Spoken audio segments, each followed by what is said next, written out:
It's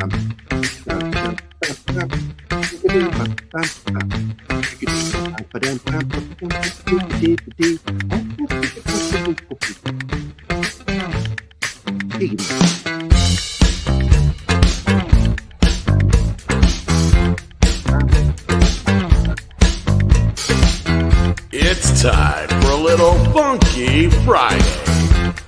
From their funky hidden headquarters, your hosts, Keith and Gerry. Oh boy. I got to tell you, man, either take it down before or let me take it down. Sorry, boss. My fault. Martin is working sick, so I'm supposed to take it easy on him. I'm not gonna. Oh, I'm not. I never said that. I know, but people expect me to. Be nice to Martin. Like, no. He's a freaking big, so. That's what I am. It's what I am. Proof of that is a friend messaged me earlier. I've been friends with her about 20 years. And I did a song with her where she wanted to do this Christmas song and sing it to record for her family. And I produced it and played all the instruments on it. And it's a classic Christmas song, White Christmas. And she messaged me today, and I won't tell you who it is, but she wrote, "Hey, Gerry, just checking in on you. You good?" And I just think that's funny phrasing, like checking to see if I'm dead or not. And so I'm going to respond to her that I'm going to create a response on Facebook for when I pass away, for when people message me like that, and it'll say, "No, I'm not. I died several months ago, but thanks for asking." Because you can actually set up auto responses, and on top of that, you can schedule for somebody to take over managing your profile when you die. Because that's what happened with my brother Michael. And I'm just such a dick. I would write something like that just to fuck with people because I think it's funny. Just like I think it'll be funny if I died on camera during the show, and then you guys all think it's a prank. And I'm just laying there like, Dad. On camera.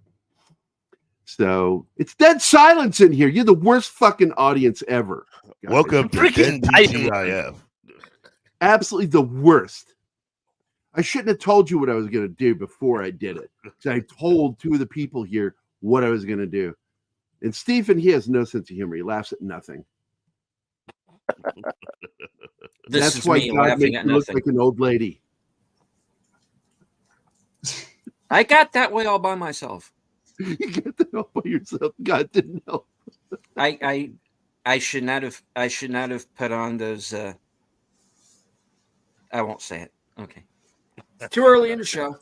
Coward. Somebody start. And hi, Keith, by the way. Hello. What? I said hi to Keith. It's not always about you. Keith showed up. What's up, Keith? Good afternoon. How is everyone? Oh, I are well. I am sick. I am cold. Hey, look who's here. Hi, John. Hello. So about an hour and a half ago, I'm in the middle of a prodigious sleep because I worked all night. I didn't go to bed till later this morning. I don't think I fell asleep till after 9 this morning. Wow. And I get a phone call through Facebook, and I've got my headset on because I sleep with the headset on to listen to comedy TV shows and stuff, right? Cheers, Frasier, all that stuff. So I have good positive dreams instead of like ultra realistic violent dreams.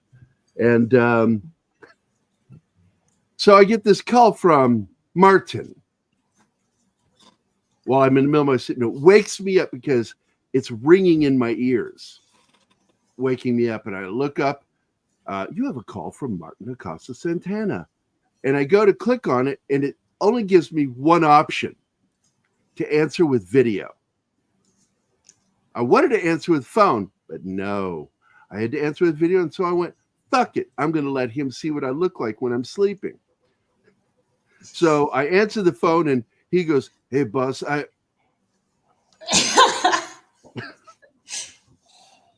his head movement was like he looked like a dog that was trying to figure out what the fuck you just said to him." That was exactly what was happening. I couldn't. What's going on with your face, man? And then he said it a little bit ago that I looked like one of the engineers from Prometheus or Alien. Wow. Yeah, with the hose. I have the nasal cannula one, but it still has a hose coming right out of my nose. And I've got my black mask that fits to my headset up. And I'm like looking at him like, it was funny. It was funny. Yeah, Martin, you need to stop video calling him. You don't want to That's really what it is. I'm like, you can't fucking call me the phone. Well, fuck you. I'm going to answer the phone and let you see. I don't have any problems with that. Oh, man. Look who's here. The winner. The winner. The award-winning. Oh, winner. I thought you said wiener. I was like, that one too. That's But what Martin said. Martin said wiener. are you talking about say, hey, oh, it's just one award, man. Wow. Don't get cocky. Don't get cocky. That's awesome. It was so Man, much we fun. love that you won, dude. Congratulations. Yeah. I also stole some napkins. Oh, did Chris Gore present the award to you?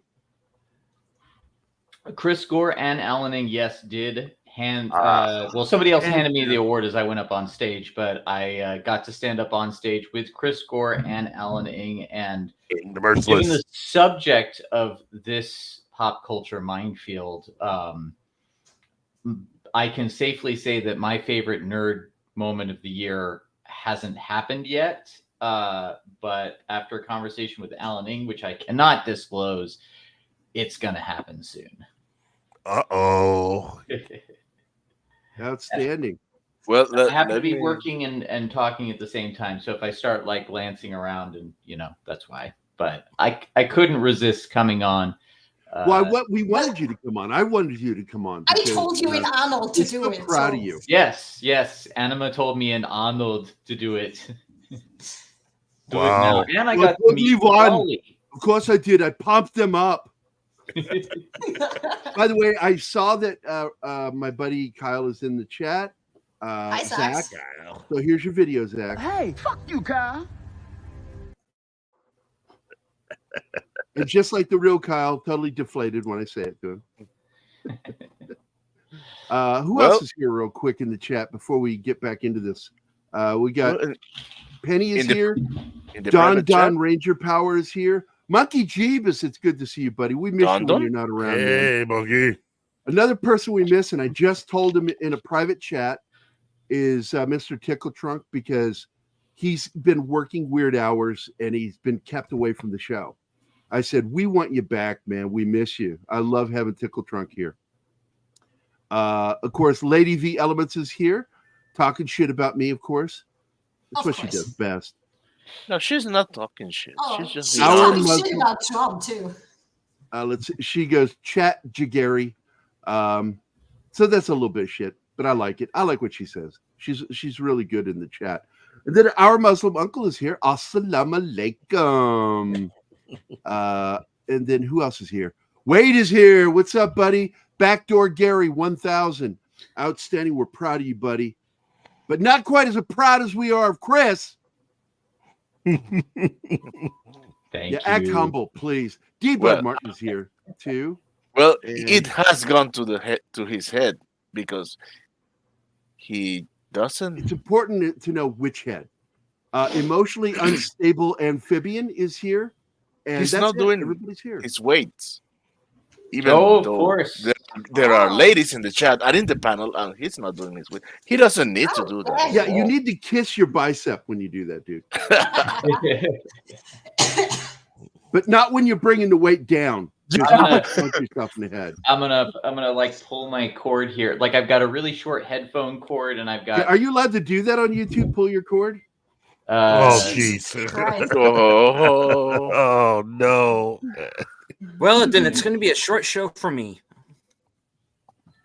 Oh, I like. Where's Anima? Put pushed out an airplane? I hope she pulled her cord. She didn't like the pulled cord comment. Oh It's man. too bad. And Chris is in the Paul Lynn position today. I have no idea what that means.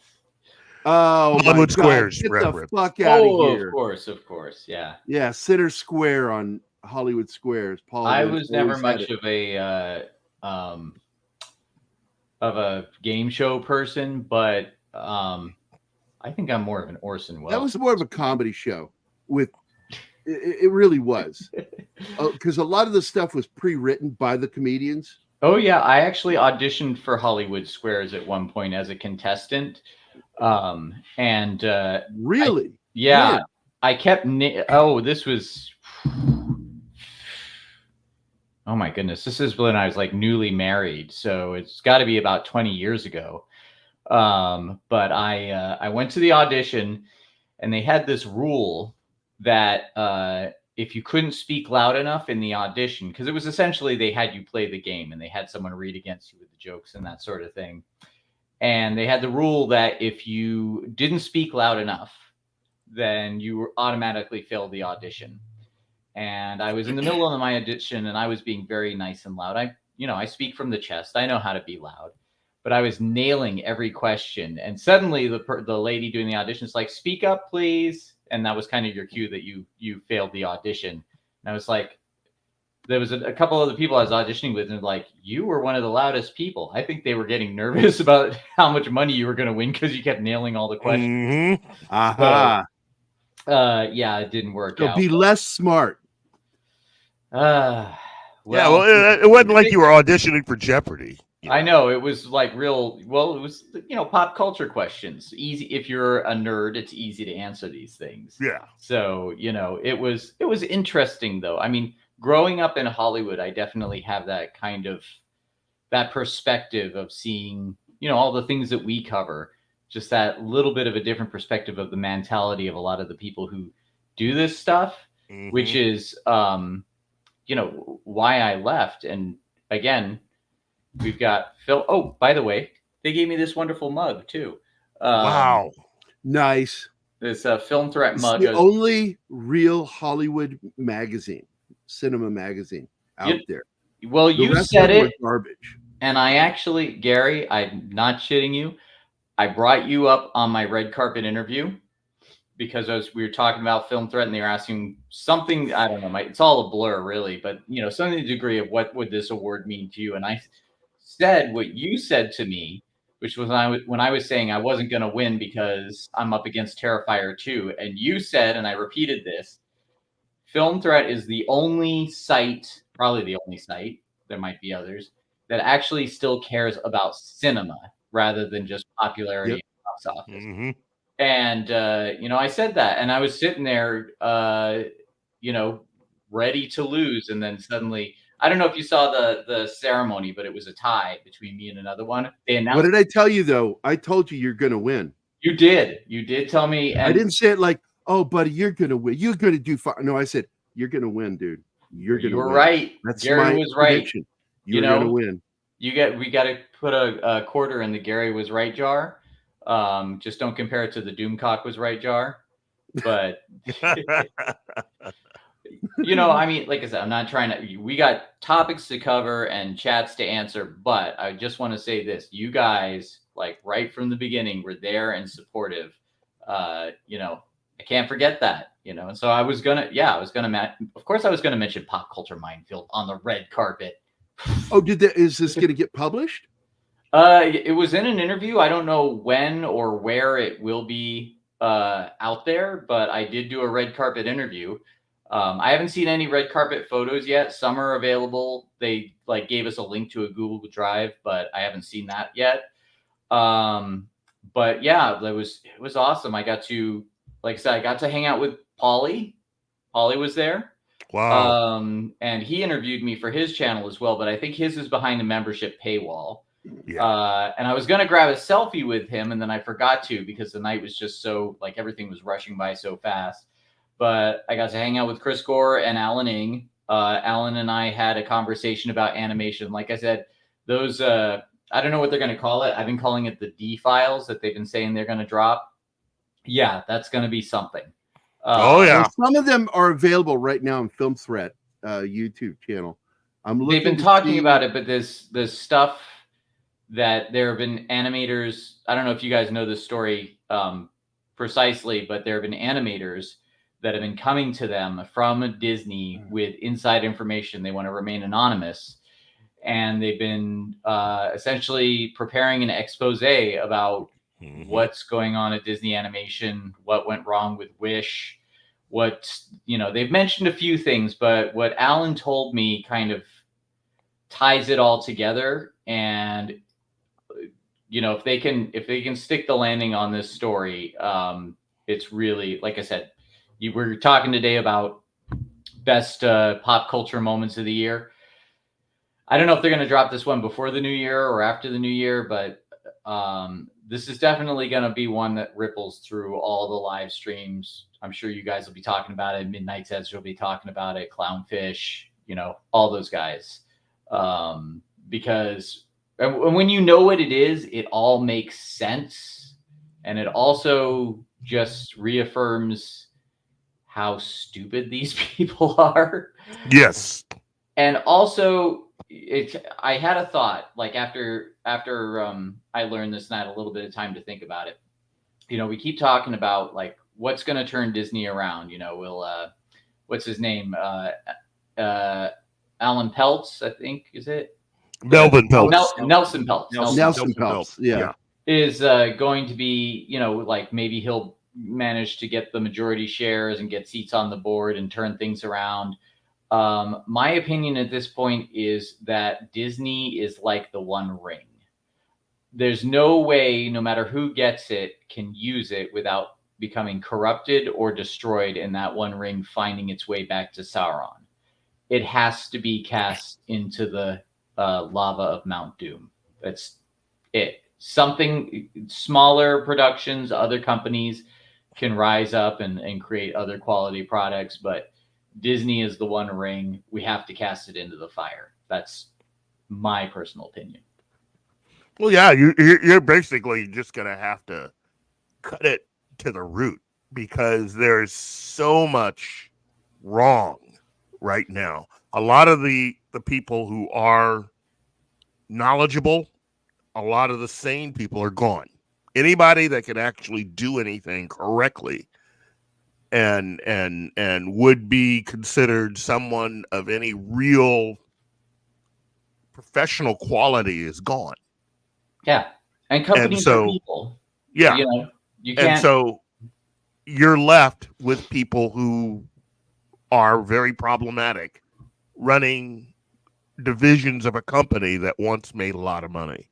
And right now they are functioning sheerly off of who they were and not who they currently are.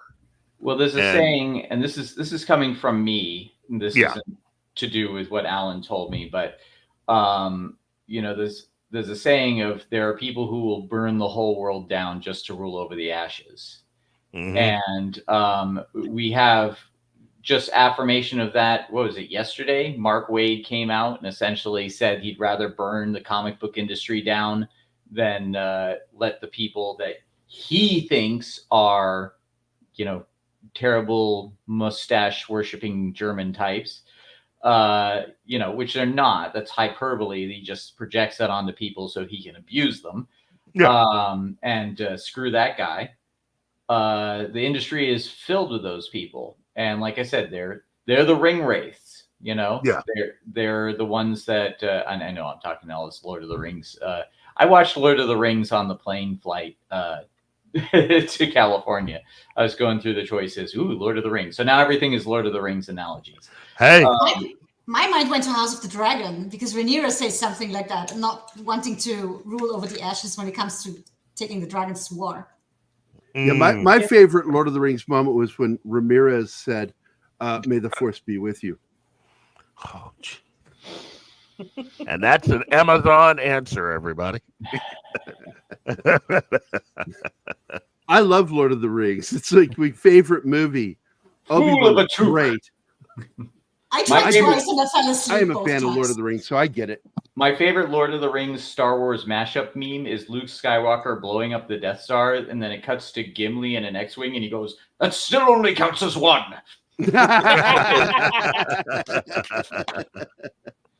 That sounds like my drill instructor in the Army. I kept doing the push-up, and he went 1, down, 2, down, 3, down, 3, down, 3. And I'm like, what am I doing wrong?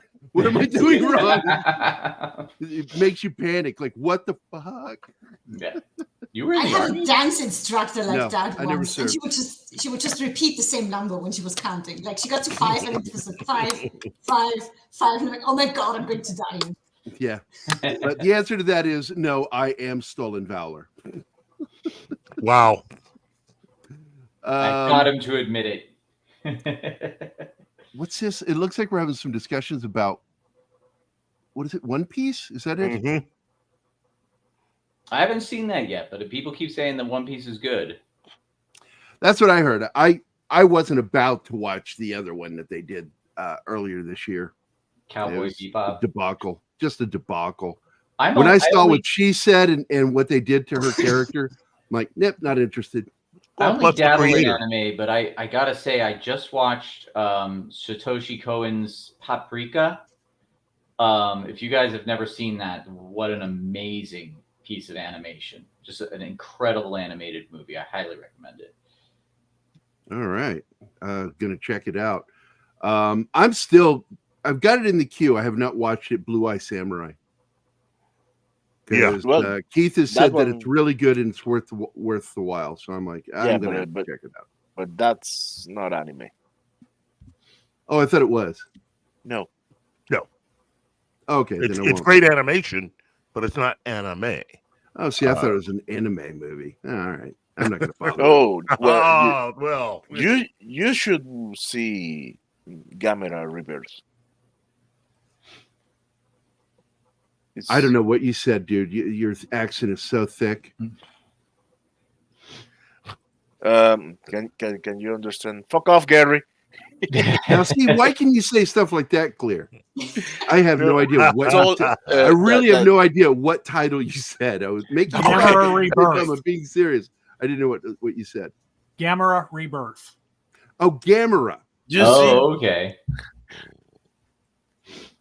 Yeah, I am fucking around, but no, it's also being truthful because I didn't know what you said. That was a pretty savage move, Martin. It's like actually, I every respect once in a that. while he will say something that I really don't know what the fuck he just said, and then weird. Once I find out what it is, I'm like, oh my god, that sounded nothing like what you said. Gerry gets told to fuck off so many times he recognizes it in the thickest accent. It reminds me of what happens. You see the film threat mug, you can reach inside of it and then you pull that out. It's magical. It Wow. turns your foot into a finger. I like that. I feel like we're getting off topic here. No, who cares? No, we're still on topic. Look, dude, this I is am going to go on topic with this. I have to talk about my book, Vindicated. I was up till 7 o'clock this morning, finally writing a scene that I needed to get to. And it ended up so good. And it led to basically, because after I wrote it, I let 2 people read it. Anima got to read it, and Script Doctor, because he's my senior editor on this project. I let him read it. Oh, And nice. he had a couple of points, good. but he really liked it. He goes, "This is tight action. You've got it is a battle and chase scene all rolled into one and I opened the scene with him going off a loading dock as bikers, the gang is driving by and the 2 leaders are out front, and he hits them with a 1969 GTO under the chassis. Just completely obliterates these 2 motorcycle gang members. Just turns them into goo. Seriousness, Gerry, I have no doubt this is going to be amazing. What is your campaign at the moment? Have you reached goal yet? It's 2050 right now. And what's $2,050?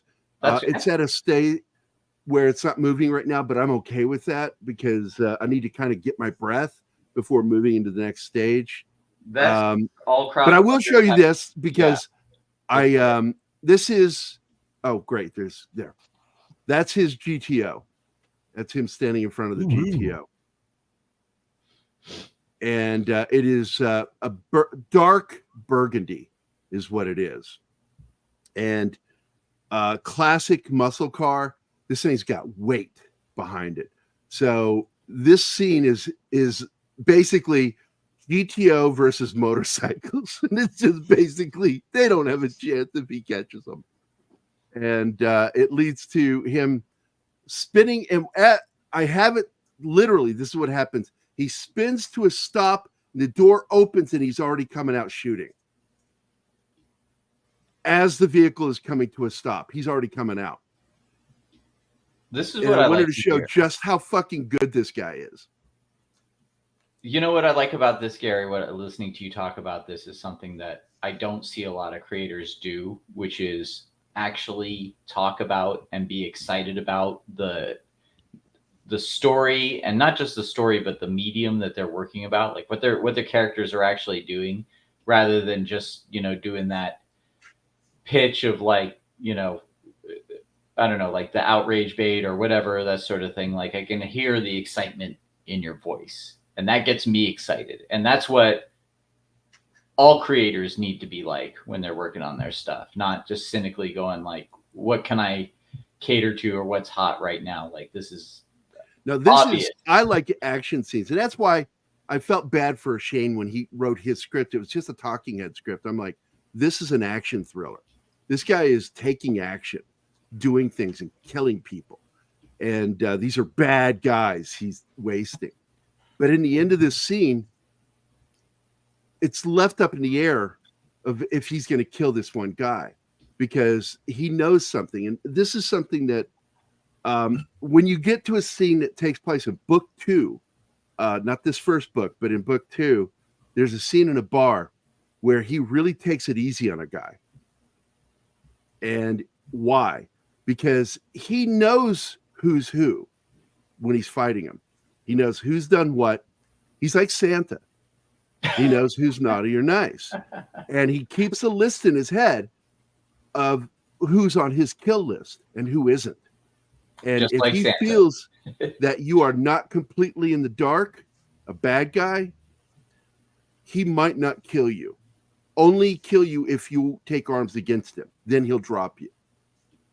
And this is interesting because I showed us the scene last night of the raid from Zero Dark 30. It's the best part of the movie when they finally get to the money shot, which is going into Osama bin Laden's compound. And Anima was like, well, they were going to shoot her anyway because she reached for her husband's gun. And that's the only reason they shot her. And I explained to her, no. Combat effective guys, tier 1 operators in particular, will not fire on somebody unless they try to grab a weapon to use against them. Yeah, And but then these they'll assholes, they train their they women and won't wait. children too. So I was kind of expecting them to just shoot everyone in that building. And they didn't. They protected the children. Which is In great. fact, one of the lead SEALs, and this really did happen, asked one of the other guys to watch the kids and make sure they don't see the parents in the other room. Don't let them see them. It Sounds like it's going to be good. I'm looking forward to So, it. well, that's that. And with this one, I kind of reiterate that. And at the end of this scene, now I'm not telling you he doesn't hurt this guy because he really fucks him up. I'm really but curious. Did Script think the same thing that I did about the knife? yeah, he liked it. He liked Oh, what I did. yes. Because his favorite moment is when the character walks up to him after he's given him 50 yards of road rash. This guy slid for 50 yards. He was doing 120 miles an hour. Ooh. And he survives. And he's just fucked up. And he walks up to him, doesn't say any word, and the guy's like rolls to see him, and he punches his barrel through his teeth into his mouth. See, this seems like something, I mean, you're explaining it and I'm trying to imagine it, but I want to see what you do with it as an artist. because there's how you say It's going to be words, exactly and what I there's how just you- described. Yeah, but I Guys. want to see the picture. Like I want to see. Oh, you'll see in it. the moment on the page. Like I that's can't wait to see it. yeah. That's And how what he tells him, I want to leave a message for your boss. And the way he leaves the message is fucking cool. It is. It's not nice. yeah. Don't spoil it all. I want to experience this. No, I'm because not going to spoil it. But this is one of my favorite action scenes because this taking place in the story is so important because it's what leads to the final act. And the final act can't happen without what he just did. And he wipes out just an entire team of motorcyclists, these bikers. They're like badasses. And he gives advice to one of them. That's all I'll say. And so we got, speaking of Maestro, I'm listening to the soundtrack album as well. The novel is looking great so far, Gary. Thank you, E. Clay. And by the way, hi. How you doing today, my friend? And I want to thank D. Bud Martin for being a great wrench. I tell you, man, D. Bud, I watch him on all the other shows that I get to be on, Toxic and Midnight's Edge, and he's just out there. He is just all about this community. And we love you for that, D. Bud. We do. It's the other stuff we hate you for. Oh my God. Just when you think for once Gary's nice. I can't say He's still something a nice dick. without saying something shitty right afterwards. such a Bud, jerk. do you want me to pull something out of the mug for you for Do it. Do it. He wants Do it it. now. He wants it. Reach in there. What's in there there? it is. Oh, I didn't expect that one. Wait. I got one more. Oh, Oops. Jeez.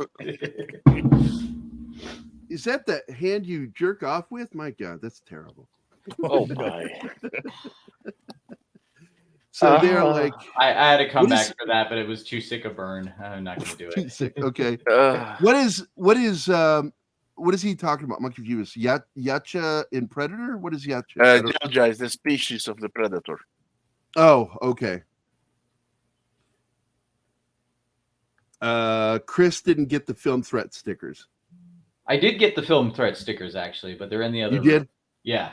I got film threat stickers. Oh, did you get a gift bag or anything like that? Did they do Well, gift yeah, bag? that's what all this stuff came in. That's what came. Okay. Yeah, the mug. What else was in there? Stickers. There was a thing for an audio book, like a free audio book from like a novelization company, and then there was a toy in each one from Full Moon. They all had what's the one? Full with Moon the, Pictures. Yeah. What's Oh, the Puppet nice. Master toy with the flamethrower hand and the Oh, that guy's cool. Yeah. and then they gave me all the nominees got this award this pin, which you can actually scan. And I haven't scanned it yet, but apparently it'll take you to a video. So maybe I should nice. do that. Maybe It's that's got where that code red embedded stuff in is. it. But yeah, I mean, kind of. I hope, Gary, that there is actually for comic books we get an award like this because. And I know Jackie Estrada from the Eisners. She's a wonderful woman, and you guys would really like her, and I think she'd like all of you as well. But, the Eisners have, they're kind of like what the Oscars are. They've become this mainstream thing that has to play by certain rules. And, the comics that are getting nominated are just kind of getting nominated because they're there in the industry, while people like you or all the way up to Eric July, Ethan Van Sciver, your boy Zach, like all these people creating these wonderful comics. I think we need something that's the equivalent of award this for all of you comic creators too. Sounds like something you should start, Chris. I've got enough on my plate, man. Somebody out there will do that. Someone else do it. I said to it's funny, I was talking to Alan Ng and I told him, I said, you guys should start a Film Threat video on demand channel where you host a lot of these independent movies. Independent movies, yes. Yeah. He said he's like we toyed with that, but I think it's just too much work, too much money to do it. They're good where they're at the moment. Although they are hinting that they've got some major things coming down the line. They are expanding, but you guys would have all loved it. It was honestly, I mean, it was a smaller scale, obviously, and it was at a a movie theater, an independent movie theater called the Frida Theater in Santa Ana. It was a really cool theater. And again, you can watch the award show on Film Threat. They've got they did like a highlight reel. They did a opening night thing that Chris Gore kind of walks around, and then the whole thing is on there. But it was a real award show. I mean, there's no, trying to get around that if you're someone who doesn't want to see independent filmmakers have their own thing. Like, they did a top-notch job. It was just smaller than an award show. And another thing I got to say, and it's something that I wish for all the independent comic creators as well, is just what a good time everybody was having and how thrilled and appreciative we all were as nominees to be there. That, Chris and Alan had done this for us. And it was such a good time. It was such a fun show. Like, it wasn't one of those boring award shows either. It was a really good time. But just seeing, it's like once I won, every time I saw somebody else win, I was like, that person is experiencing the same thrill and gratification that I am now too. And it made me want to applaud all the more for them. And I'm definitely going to, it's like just with the comics, I want to see people check out more independent comics. I want to see people check out more independent movies just because they don't have the funding behind them to make them, give them that production polish that only money can. Right. It doesn't mean that there isn't good stuff there. And it's like I like going to my kids' school plays, the high school plays that they put on. I just watched SpongeBob SquarePants the musical put on by high schoolers, and they did amazing.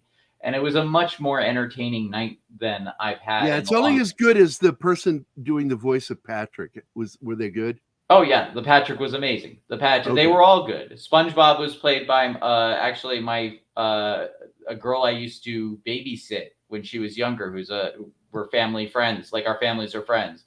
And she even nailed the SpongeBob voice. Sandy Squirrel was amazing. And they did so many clever things in the play. And there were kids coming to the play too. So the audience was, anyway, my point is that there are so many other places to get your entertainment that are infinitely more enjoyable than just your stock sitting in front of another Hollywood movie. Some of that is just in the form of independent movies that dare to do something different. Independent comics that are not bound by... They're so offensive, though, Chris, about it, because they put the film out and expect you to go see it. Oh, yeah. And that's the thing. It's their expectation that's offensive. They're not even trying anymore. Well, it's clear that they don't respect the audience or, right. And I've told you stories about how people in Hollywood talk about the rest of America. They really think that they are of elevated importance, intellect, value. It's like the rest of America is some kind of subspecies that, at best is worthy of being pat on the head. And, all other instances, finger wagging, scolding. And that's not everybody in Hollywood. Obviously, there are, good actors who are out there that are, doing, hold on, I'm typing something, gotta remember that I'm working. That's not everybody. I've met some very decent people in Hollywood. But I have some friends out in Hollywood too. Yeah. The smart ones have fled Hollywood. And, but I have actors, producers, directors, and I got to tell you, there are a number of people out there who are sick of it too. Yep. And we just saw this. If you didn't watch it yet, what's her name? The actress that played Rose on Doctor Who, and Chris Eccleston did a Q&A, and he put all his verbal weight into the BBC and the producers.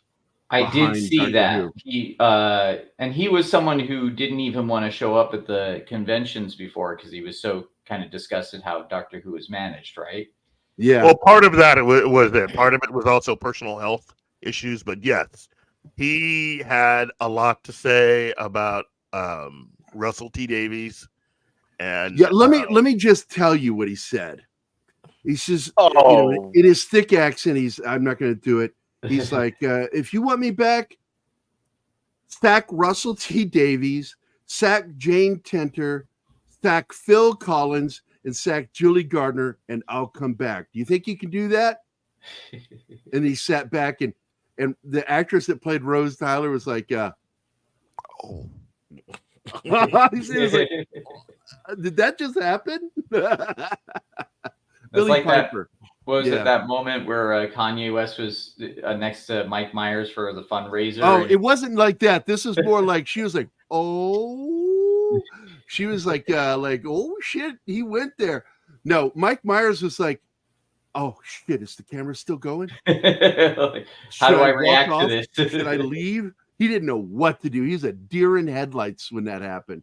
I mean, I feel for that's a pretty George strong W. Bush statement if hates you're just black trying people. to raise money. But, I mean, I've said it for years. That dude's fucking out of his mind. People go, man, you hear what Kanye said? No, I don't care. He's crazy. Yeah. I don't care if he's pro something I believe or anti. I don't care. I don't care of anything because he needs medication. He needs therapy. We would have voted him out of Black Club, but like the minute he did what he did to what's her face, and not like I like her or anything. The white girl's country singer who turned pop. Yeah, Taylor Swift. Taylor Swift. What he did to her was so. Oh my God, that is such a repugnant thing to do. I don't care who you are, what race, doesn't matter. That is bad behavior. Keith, are you allowed to talk about Black Club? Is that? Did I say no? something? He's not. Oh, okay. No. You know the first rule of passive aggressive. And right? worse yet, now he has to fight you. Way to go, Chris. I tried to save you, but you don't listen. I'm more concerned about, the first rule of passive aggressive club, right? You know what? Never mind. Forget it. Yeah.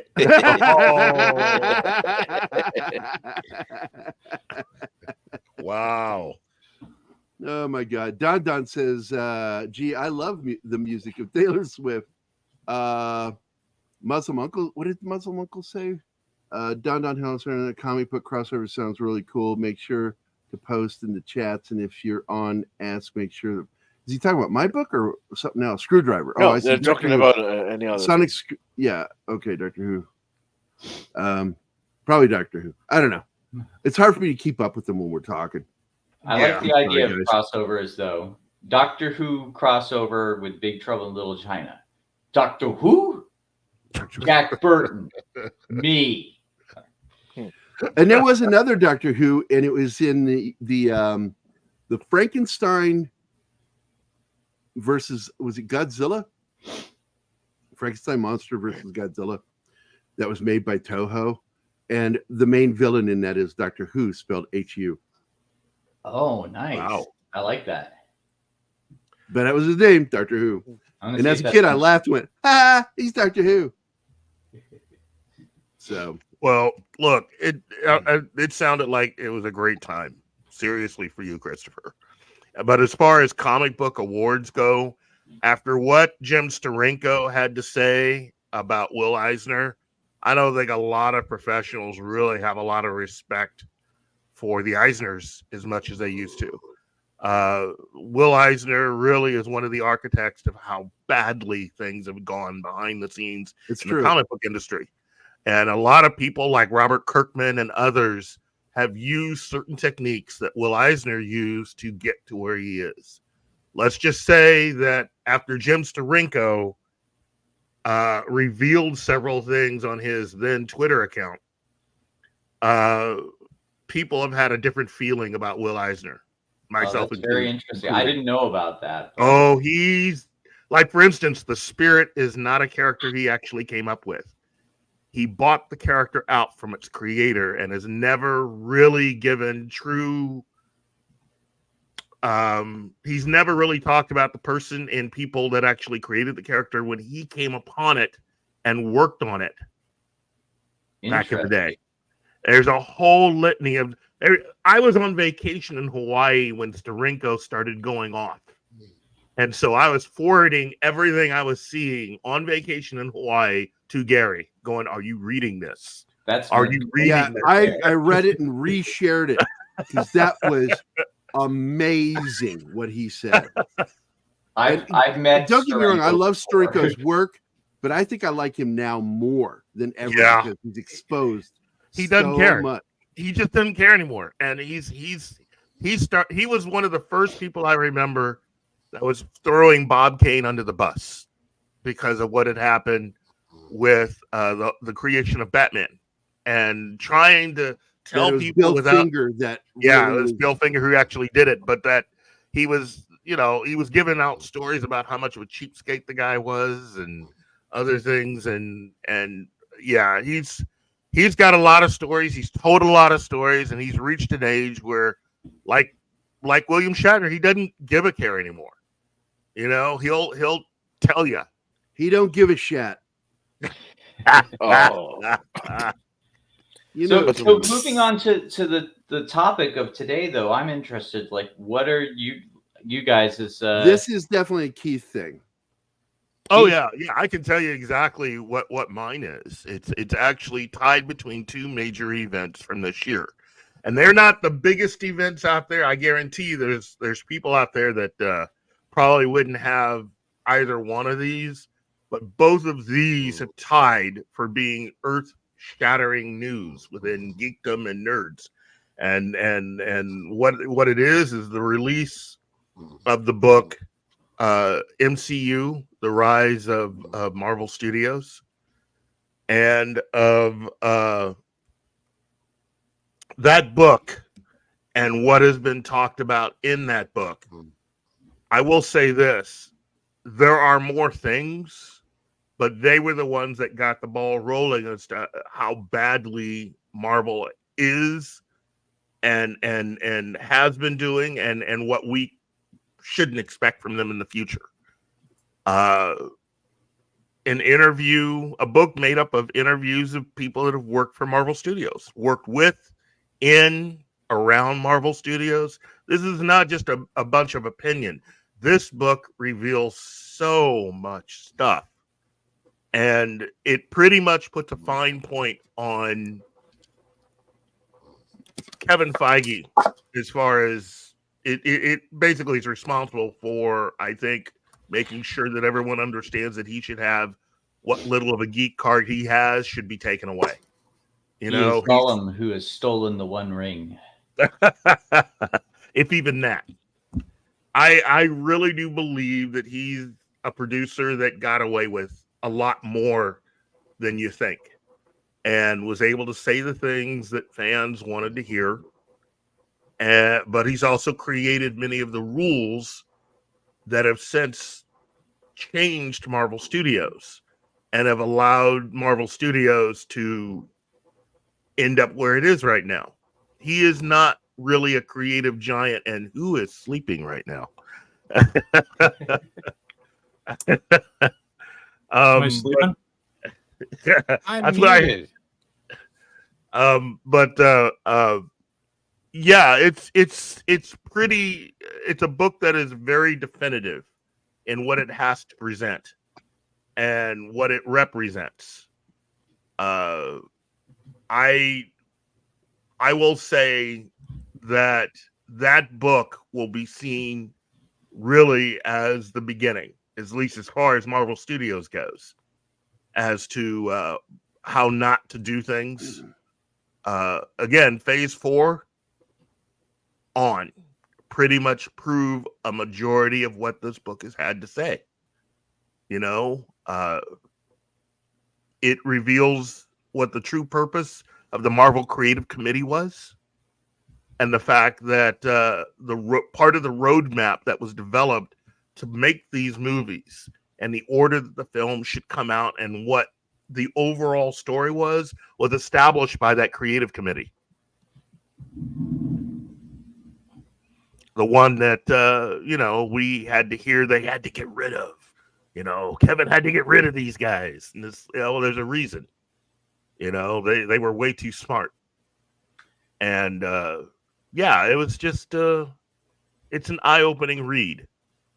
This is the story of people who think they can pull the engine out of the car and then they're surprised when it doesn't run. That's it. That pretty much is Disney, but in a nutshell, that is Marvel Studios. Because And by the way, guys, if you haven't watched it yet, Andre and Tom put out another explanation video about what's going on at Disney and how much trouble they're really in right now. Yeah. I'm a huge Midnight Edge fan. They do excellent work. Them, and I'm very impressed with the WDW Pro in that Park Place. I've been following them, their coverage. Yeah, so many of our friends work with them now. No, they don't. A big shout out to Valiant and Renegade also. That to me, when he started unveiling all those numbers and revealing how much money Disney has truly lost, that is my other big moment of the year. You know, you cannot listen to any of that and not think to yourself, you know, when you first heard it, it's like, what the blank is going on? You know? Now, one of the big things I think we need to talk about this week, because you brought it up, is our good friend John Trent has left Bounding Into Comics, sold it, whatever he owned of it, he sold, and he is now with that Park Place. Yes. Yeah.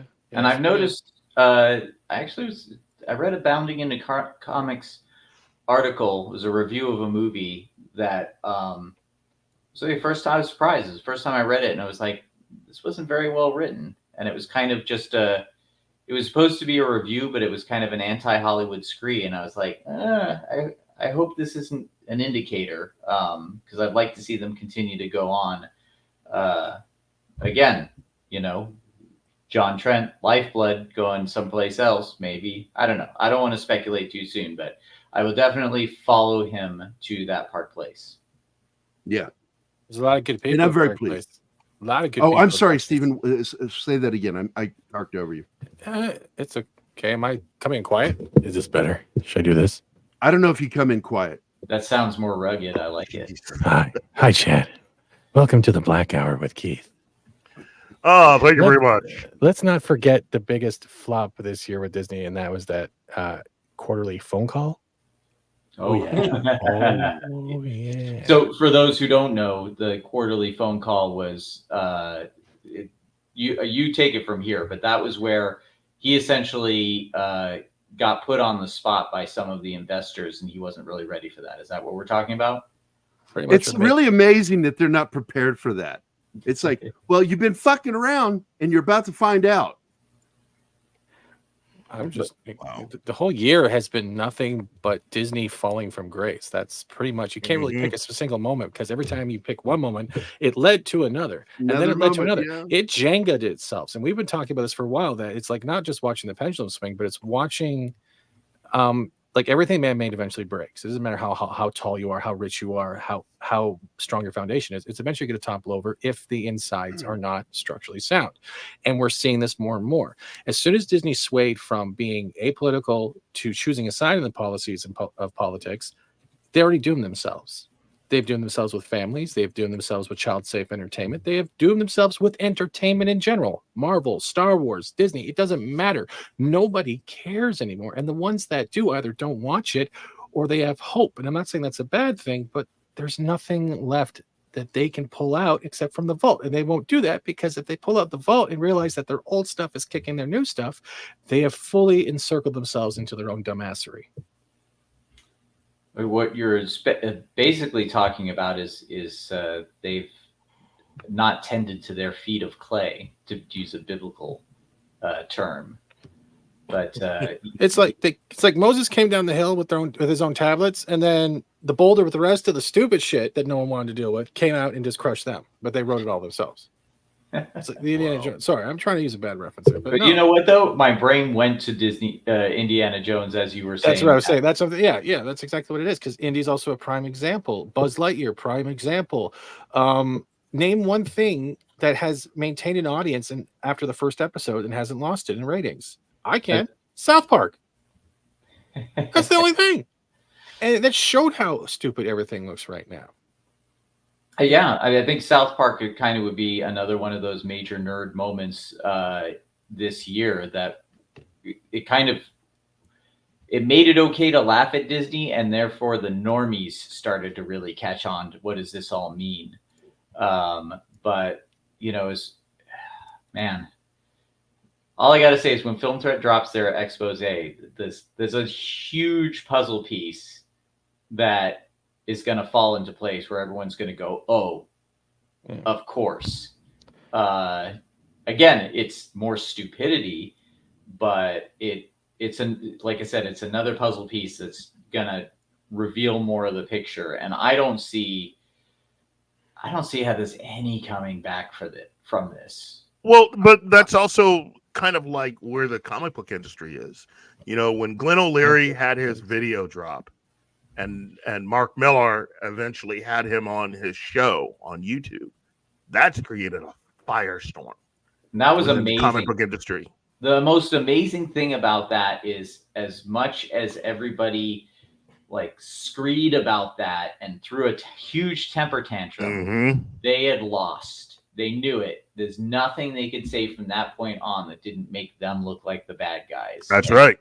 And that's. We're slowly but surely taking it back. But, again, it's I don't care about Marvel Comics anymore. Nope. I don't care about DC. I don't care about Warner Brothers. I don't care about Disney. I want to see, once these people have exited the stage, who's ready to play their set and knock everyone's socks off. And me too. I'm ready to see what happens next, but I also agree with Mark Millar that we need DC and Marvel. You can't just burn the whole thing down.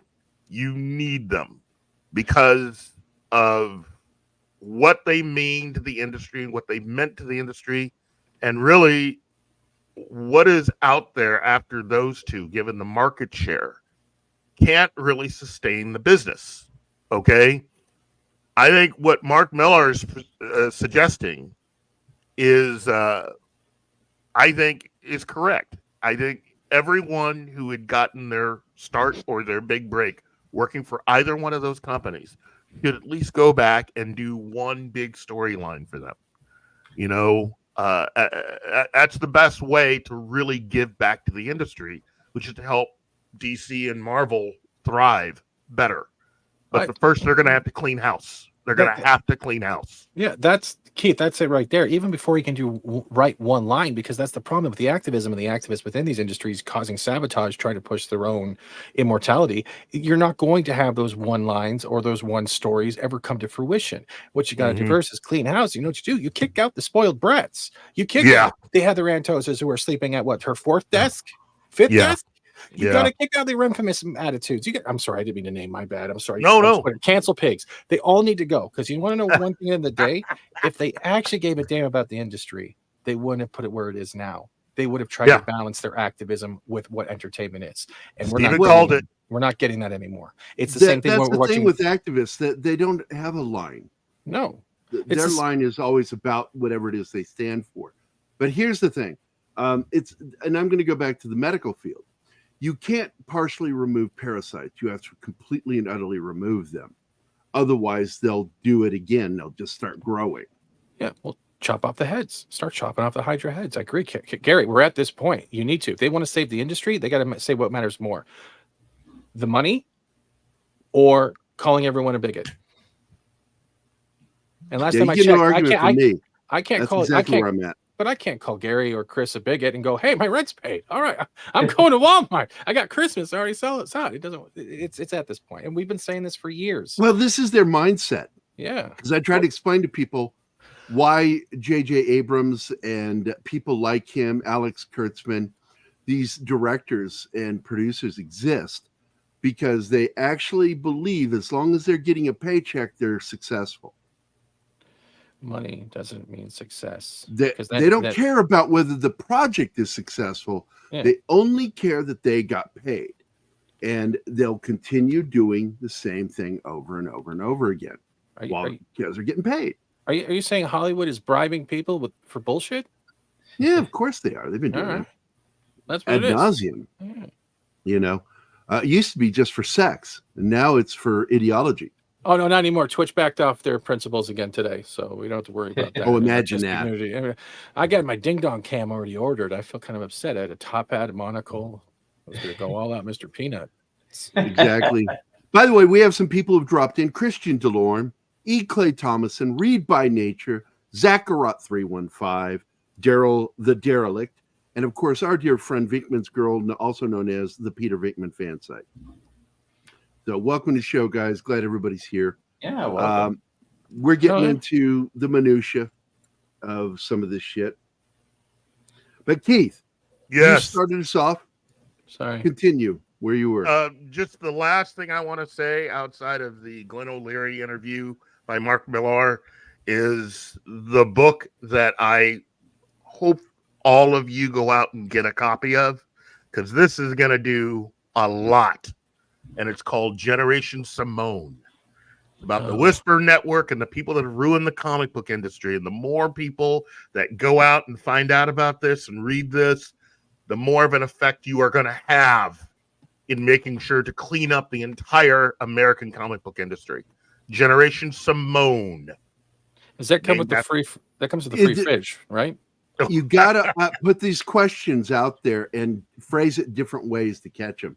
It's like, do you believe and support the idea that this company it has a right to be profitable?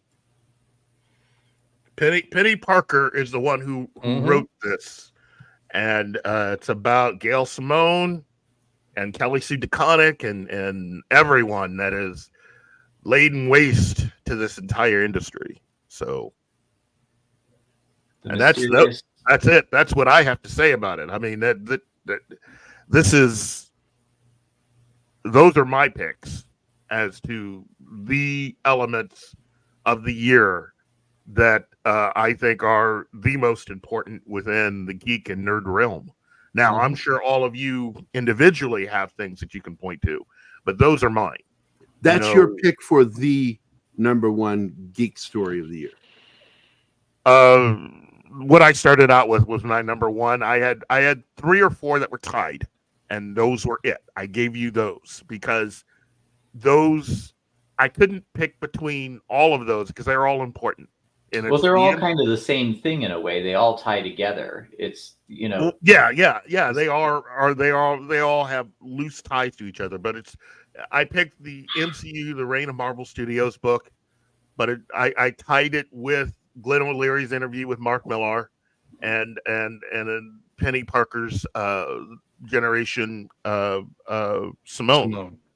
Those 3 right there, along with Valiant Renegade's release of all titling up the numbers and tallying up the numbers and putting those out there and just slapping the entire industry when he did that.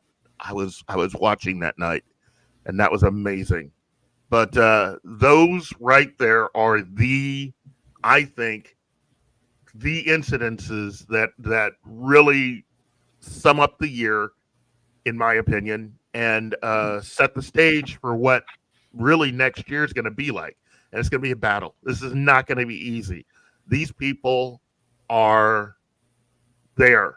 They don't want to leave. We're going to have to find a way of getting them out. We're going to have to root them out. Typical parasites. Well, it's easy to get them out. Just use the wrong pronoun. Well, here's the only thing that's gonna Sorry, my voice cracked. It's it comes down to this. I like the term, and I actually use this in my accepted speech, although I rattled it off really quick. I didn't say everything I wanted to say, but you have to slam the door in the faces of anyone with brain rot. Whatever they're offering, whether it's money or association with a company, whatever they're offering, if they have brain rot, you have to slam the door in their face. And if they are coming to you complaining about someone else slamming the door in their face, then slam the door in their face then too. Oh, then you know this sound. You don't have to talk to them. You don't have to say anything to them. Just shut the door on them. I mean, if you want to say something to them, you could do worse than what Elon Musk had to say, which is another very important moment this year. Yeah. But if everyone agree to slam the door in their face, then they have no place to go, and then they have to seek life elsewhere. But as soon as you let them in, like you said, like a parasite, it's incredibly hard to get them out, and they will poison everything because you have to completely, utterly remove them. Otherwise, they'll just keep coming back. Same thing with bacteria, because like with food poisoning, and I've learned this firsthand as well from the medical point, as well as having food poisoning, that if you don't follow the steps correctly, you can reinfect yourself by eating the wrong thing while you're trying to get rid of it. Oh yeah. And that's really what it is. Just the final point again, it goes back to Mark Wade. Mark Wade just unequivocally told us how he feels about us and the industry. He would rather burn it all down than let anybody else do something that might benefit it. Well, it's karma's coming around on him. Yeah. You know, the good old fashioned karma boomerang, and he's going to find himself without work and without money. He deserves it too. And I'm going to absolutely, completely, and utterly schadenfreude on that motherfucker when it happens. But right now we're just past the top of the hour, and I do need to play the video. Once again, we're promoting my campaign and book, Vindicated Inc., which is needs to be finished, and the only way to finish it is to successfully do this campaign. I've got to get Richard working on the book, and we're so close right now to where I'll feel comfortable pulling the trigger with him. And he's going to draw a 22-page flashback chapter. And it's the reason why I picked him is because it's the one chapter where another artist can do the artwork and it won't interrupt the storytelling. And I like that. But here it is, Vindicated Inc. campaign video. Meet the Seattle Vigilante. Like so many comic heroes, this warrior hides his identity. But his identity isn't the only secret he has to keep. After grievous wounds received during combat, Tier 1 operator John Russell begins to recover and comes to terms with his new reality of being an amputee. And as he learns how to use his new prosthetic limb, he finds himself caught up in the bureaucratic red tape that too many wounded veterans experience, the exhausting medboard process. Out of sheer frustration, John takes it out on the criminal scum of the city. But when reality kicks in, John realizes he started something that's having an impact on the greater world around him, and thus has to reevaluate his motives. And moreover, just how far is John willing to go to finish this war he's declared against the criminals in Seattle? And will he even survive? From the creator of IDW's award-winning graphic novel Code Word Geronimo comes a new story about a different kind of warrior, Vindicated Inc., the first of its kind disabled veteran action hero comic. The Vindicated Inc. graphic novel crowdfunding campaign on fundmycomic.com is provided in the description of this video. We hope you become a contributor. Please share this link. Thank you. And of course, the campaign page is right here over on fundmycomic.com. I'm not going to use any of the leftist, extremist liberal companies like Kickstarter and Indiegogo or even GoFundMe. They don't like people like us. So why should I help them make money? So this company, fundmycomics.com, very pro guys like us, and they're not going to punish us for our views. And I love these guys. I've talked personally to these guys, and they've helped me get this thing set up correctly. Very helpful. More. Oh yeah, looks that. Look, got another one there. 42. So awesome. 42, 2075, slowly growing. And then I'll be ramping up again this coming week. There's Richard Bonk. This is the guy that's going to be drawing one chapter of this book. The entire book itself will be 155 pages long, plus covers. Where do I know that name from? I've heard that name. What else has he illustrated? Richard's worked directly with Mike Barron, Chuck Dixon. He's worked for Marvel, DC, and other comic books. He likes monster books. He and I have worked together right now over the last 20 years on about a dozen projects together. And we like working together. We're good friends. I mean, we've like hung out, had dinner, spent time with the family together, and I've gone down to Florida to stay with him down near Panama City, Florida. Beautiful, beautiful place. And sadly, after all the shit that went down over the last couple of years, including the hurricane down there, the Panama City convention is done.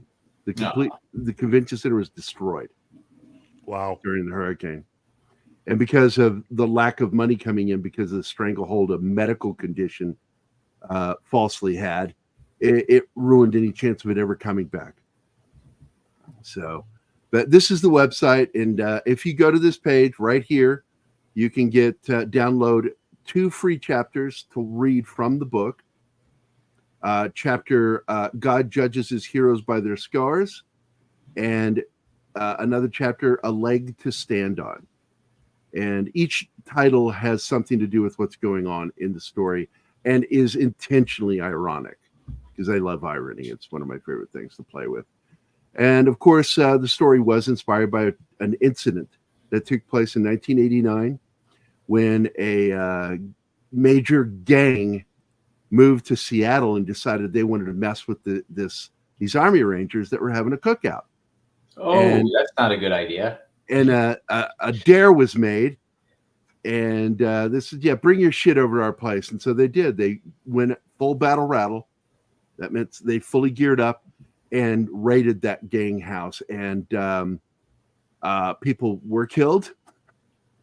Some bad guys were killed.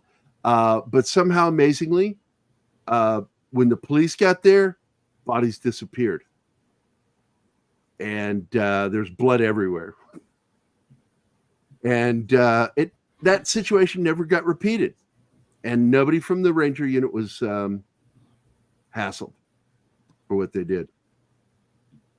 It just sort of was swept under the carpet like it never happened.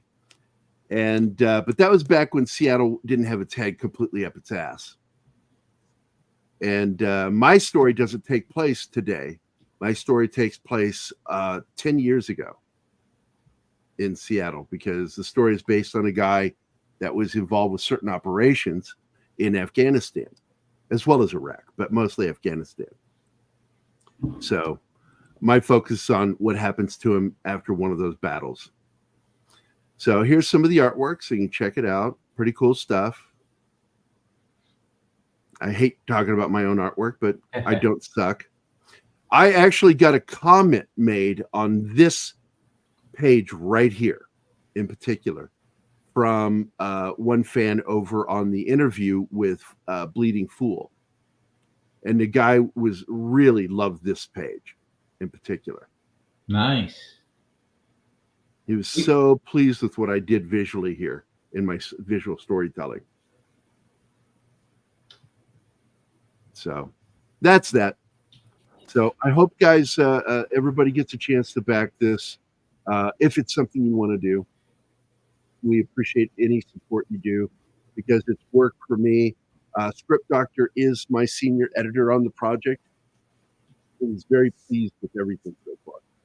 And if you can't afford to back it, you can afford to retweet it and share it out. Do share it, shout it out. Shout it from the rooftops. Weekend at Bernie's 3.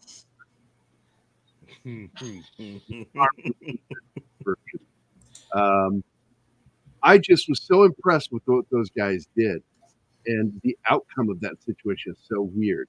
There's a video online, you can go check it out, and the former combat medic that does video stories about Army or all branches, actually. He talks about special forces, regular soldiers. He tells great stories of events that have happened, battles, and I love his channel, and I follow everything he puts out. I've tried to contact him because I'd love to have him on the show and interview him, but he just doesn't respond at all. I get that a lot, and it's hard not to take it personally, but I know it's like, look, these guys are busy and they don't want to do interviews. They just want to do their shows.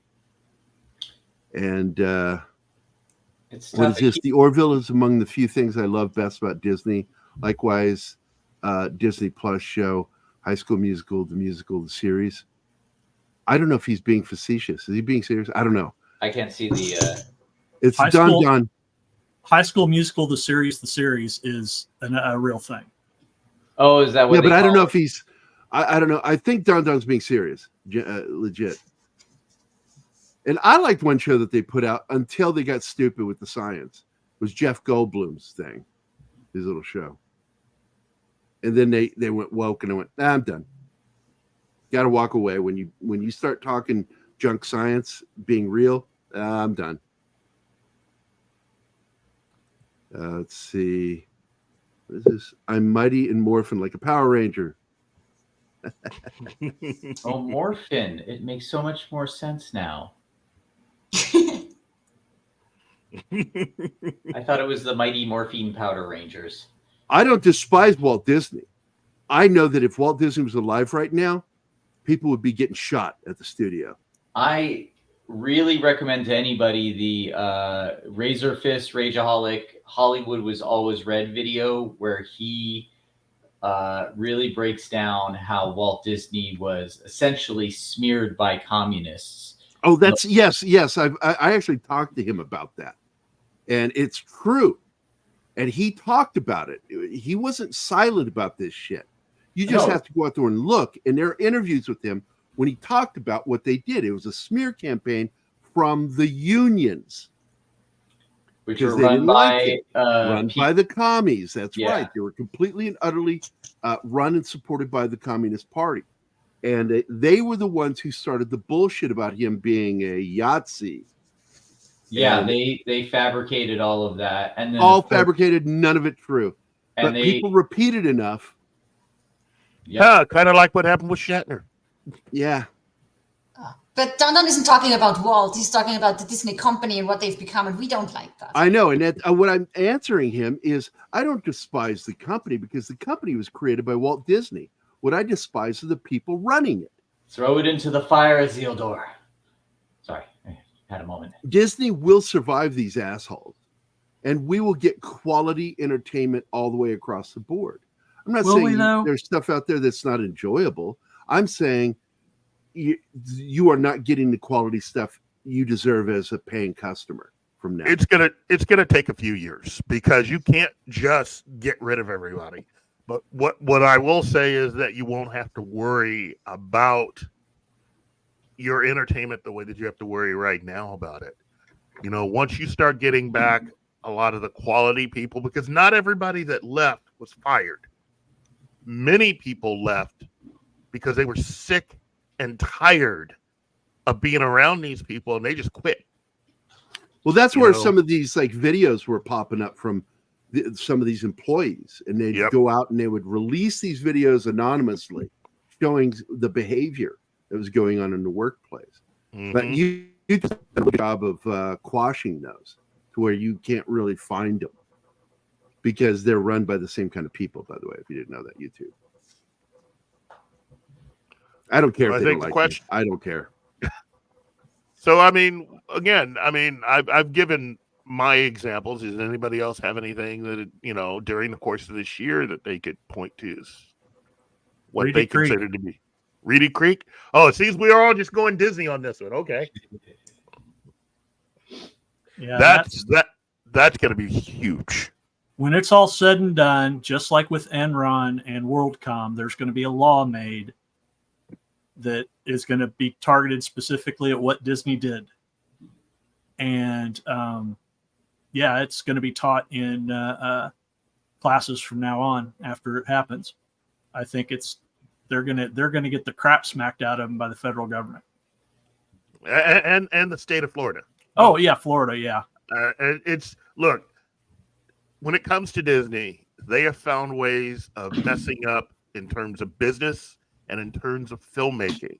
What they have done to just the process of making movies, whether you're talking with Lucasfilm, Pixar, and of course Marvel Studios. And again, for Hollywood in general, because I think this also extends over into what Warner Brothers did with the DC films. All of this stuff tracks. All of it. And it's just disgusting because they expect us to pay for this. They expect us to go to the movie theaters and support this.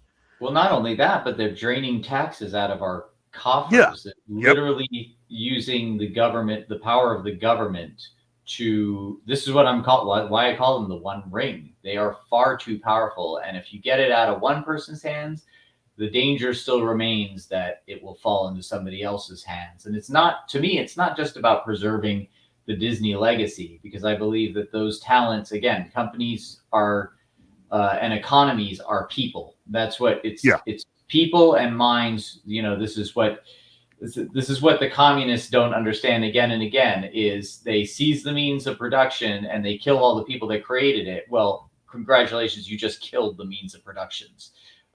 You know, the tools, the land, it's meaningless without the people who know how to turn it into something. And these people aren't creating anything at the moment. They're essentially, all they're creating is schemes to loot us, whether it be through, you know, turning us into mindless consumers that they believe we can just slap a Star Wars label or a Marvel label on anything and we'll consume it. And expect us to go see the movie and buy the merchandise. Yeah, exactly. And if that doesn't work, then they go to the government, and whether it be through schemes to get tax money through whatever, you know, land or whatever, or legislation. You know, they're trying to essentially legislate us into corporate corrals where they can just siphon the money out of our pockets that way too, without creating as little as possible. And you know, I'll just say, I'll throw this out. I think that, to me, the most important nerd culture event of the year wasn't really a nerd culture event. It was Elon Musk, like, looking out into the audience, looking to make eye contact directly and, you know, say what he said, which was really a signal to everyone across the world. Yeah, now's the time, you know. The torches of Gondor have been lit. No, is that the beacons? Anyway, the beacons have been lit, and I'm just going full Lord of the Rings this episode. So there's a lot of different ways, a lot of different examples of different companies that are experiencing a lot of the same thing. I mean, you have Paramount and CBS right now. You know, technically, you start doing all this stuff with Disney, there's definitely going to be an effect on other companies, whether you're talking Warner Brothers, most definitely Paramount and CBS, and other companies that have access and rights to certain IPs out there that have become damaged. Star Trek is a very damaged IP, but it's not so far gone. Because I agree with my other twin brother, Robert Meyer Burnett. I agree that Star Trek can be brought back, you know, but you need to get it out of the hands of Kurtzman and his ilk at this point. But they are willing to just kill this golden goose under the weight of their lack of ideas and talent, even though they have a lot of very talented people. In fact, that sounds like it should be the name of a department: lack of ideas and talent department. That sounds kind of comically Orwellian. Yeah, it does. But again, it's you can also say that at least this year proved that Netflix is no longer as bad off as they once were. They have made the decision on some level that they do enjoy making money, and that the success of One Piece and Blue-Eyed Samurai and other projects point that there are people at Netflix that enjoy making content that people can enjoy and aren't willing to take an IP and just rip it to shreds as they have in the recent past with He-Man and a few other things. Yeah, and by the way, when we talk about that, because they're bringing up Doctor Who and Star Trek and stuff, and I want to point out my stance on all of this. People will say Star Trek is dead, Doctor Who is dead, and what I say is, yes, the current iteration is dead.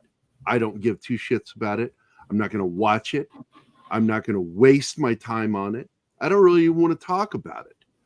But I do believe that everything, if it's given a chance to heal, can come back. Yep. And they did it with Doctor Who, because Doctor Who was pretty bad towards the end of the original series back in the 80s. And I just did not like that Doctor and didn't enjoy the stories. I felt like the previous stuff was so much better.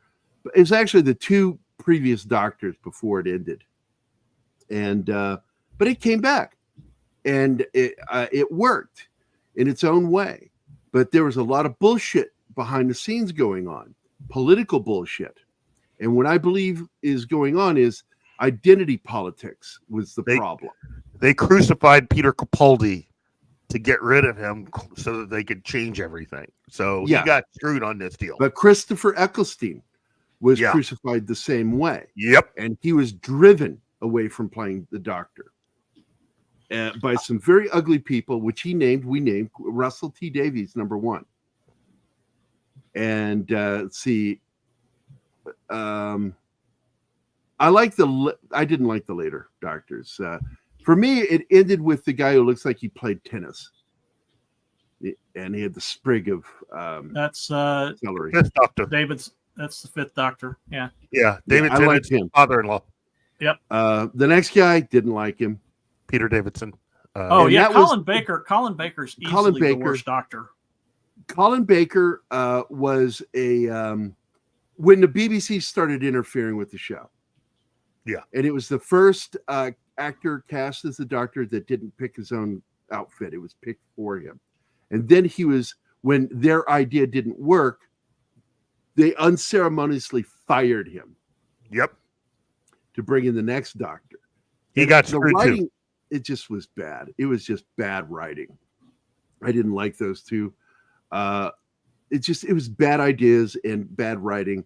And it kind of ended at was it Davidson? Was that his name? For me. I mean, forever, Baker is going to be my Doctor. But I did enjoy, Eccleston made me enjoy Doctor Who again. Yeah. Doctor Who's strongest run is still 3, 4, and 5. I'm not saying that these shows can't come back. They can come back, and I know you're not. But they won't be back in the way that they once were. I'm gonna I'll make two little comments on that. One is that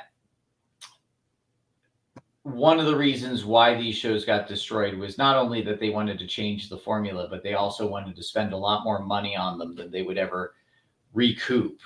There's a certain, I think, plateau of fan base where once you try and exceed that, and then we saw this with Star Trek as well. Once you try and spend hundreds of millions of dollars on Star Trek and turn it into a leading franchise, it always tanks. But if you appeal to the fan base and spend the right amount of money, then you're always going to be able to turn a nice profit and keep your audience happy. The other point that I want to make, and this is a video recommendation, there's a YouTuber I like a lot called Super Eye Patch Wolf. And he recently did an hour-long video called The Simpsons is Good Again. And it was really great because he really examined not only like when The Simpsons went really bad and why, but he watched these new episodes of the latest season and went, yeah, these are good episodes. But does it make The Simpsons as good as it was when it was like the huge thing? No. But what happened was the creators, the people working on The Simpsons now, were able to take what had come before and use that as a springboard to kind of almost reinvent The Simpsons in a way that it's still The Simpsons in all the ways that we need them to be, but they were able to tell stories, new kinds of stories that wouldn't have ever worked back when we didn't have the frame of reference, now The Simpsons got self-referential. And that's what the problem with a lot of Star Wars and Star Trek is people that don't understand it, they just know the key jangling stuff, the self-referential stuff, and they don't know how to tell stories outside of that. So what Super Eye Patch Wolf kind of concluded, and I'm really doing it a disservice, I do recommend you go watch this video, is, they had to tell different kinds of stories, but there was a way to do it while maintaining the integrity. But it was still always never going to be what it once was. It's more of like, okay, how do we keep this going just because we have to? What can we do to at least make it entertaining again? Again, I'm not explaining it very well, but, I think, yes, these stories and these ideas are going to have to evolve. But there is a way to do it to maintain the integrity of it. And, the key is to get good people and also to cut back on these budgets, because these and we see this with the Marvel method of making movies. Just shoot a bunch of crap and try and find the story in the edit. That's like the most expensive, dumbest It's like thing. when they went through that period in the comics when Stan Lee said, just here's a story outline, draw the comic and we'll write it later. Well, you can do that with comics because, A, he was asking super talented artistic storytellers to do it. B, he was a great storyteller himself. And C, it didn't cost hundreds of millions of dollars to do an issue. So no, it's actually one of the cheapest ways to tell a story. Yeah, if you can do it. But you can't. That doesn't work for Hollywood. That's not going to end well for you there. By the way, speaking of Hollywood, we have a video queued up for you. Can I just ask a quick question? Yeah, don't play it yet. About The Simpsons. Does that mean they gave Homer his brain back? Supposedly, yeah. I've been Anima, you tried to watch one episode with me that had a woke moment in it that just irritated me when it happened. I'm just like, it's not supposed to be like, he wasn't saying that, it's as good. He said there were some really great episodes that kind of helped the season, but there were also some bad episodes. I caught two of them. Treehouse of Terror was a lot of fun. That was one that he said was really good, and that he called out. I loved it. I loved what they did. I've watched the current season of Simpsons. First of all, the new voices that are there throw it off. It doesn't have the same dynamic. The animations are going through the motions, but the voices don't. What do you mean new voices? Are they not the original Mr. cast? Burns doesn't sound the same. Marge doesn't sound the same. I thought he sounded weird too. And they're Bart, not coming Bart back? doesn't sound the same. I don't know if they are, but you can tell Didn't that one of the voice actors die? Well, some of them did. There's actually two of them, I think, that passed away. But whatever it is, it's like listening to the same people talking, but it's like they've been dubbed over, and it doesn't work. Honestly, The Simpsons isn't. They might say there might be some good episodes, but that's a light like dressing. It is not good. Yeah. It's kind of like the whole Rick and Morty issue. That's which actually, you know what? I wasn't too happy with the first two episodes, but then I could see Dan Harmon's original story starting to flesh itself out again. Mm-hmm. And we're getting back into the science fiction aspect of the show. And despite the fact I don't find it funny now, I'm enjoying the story aspect of it again. Yes. And so I felt like this season ended up kind of working towards the end. And I'm fine with the voice actors taking over. I don't like what happened. I think it was a power play, but that's not going to make me give up on characters that I like. Where it doesn't work is Solar Opposites. Even though I did find it funny what they did, it just doesn't work without what's his name doing the voice. Again, it's more of a stream of consciousness type of comedy for Solar Opposites. So you replace the person who was mainly responsible for a lot of the big voices. Driving it. Exactly. Yeah. It's hard to get in his headspace. And this guy's a good actor. Yeah. You know who it is. I can't think of his name right now. English actor. He's from the show X-Men TV show. Xavier's son. Yeah. Legion. He was Legion. Legion. Dan Stevens. That's his name. Yeah. Just popped into my head. Dan Stevens. And he's the new voice of the main character on Solar Opposites. And don't get me wrong, there were some moments I chuckled at. but it was also off-putting at the same time. Yeah. It was obvious. So, but anyway, I don't want to go too far on this. Pull up the video again. And I will point out, when did the Simpsons go south? Was in 1990 when Sam Simone stepped down as the showrunner after that season. Not during that season, but after that season. So it was 1991. That's when Homer got stupid. And I got so tired of stupid Homer. It wasn't fun anymore. It's exhausting. You know, Can I they basically audition for wrote the- Homer Simpson as a dog if a dog could talk. That was their mindset. Can when I they did audition for the role of Marge Simpson for the voice? Homer, I think my favorite Marge that's a good Simpson idea, moment, by the way. Gerry. I am talking right now. Oh, he's good. That's good. He's So really good. my favorite episode with her, where she was the central character, was when she got in trouble and she had to go to Lionel Hutz, played by Phil Hartman. And he looks at Marge and goes, "Oh no, we've drawn Judge Snyder." And she's like, "Is that bad?" Let me try And that he's again for like, you. Is "Well, that bad? I hit his dog." And then he pauses and says, "Now, when I say dog, I mean son. And when I say hit, I mean repeatedly." Fucking Phil Hartman would fucking slay me because he'd make up some of these lines. Like he turns to Judge Snyder at another point. He says, "That's why I wanted to ask for one of those bad court thingies, a mistrial. Yeah, that's why you're the judge and I'm the law talking guy." Oh, Fucking Mr. Simpsons, man. They had some great years. But Yeah. I look, there was some good stuff this season. I will give you that, Chris. Especially Treehouse of Terror was really good. I enjoyed this year.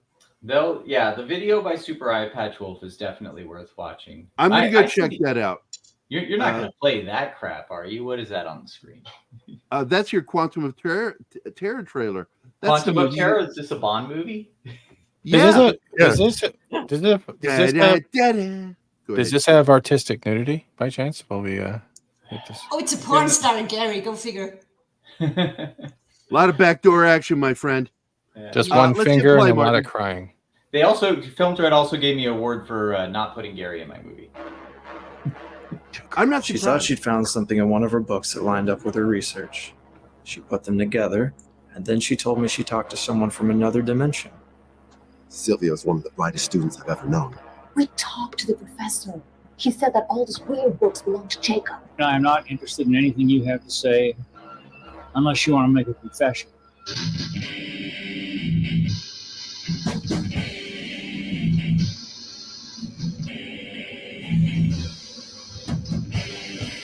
I think this is a good movie to watch when you're high.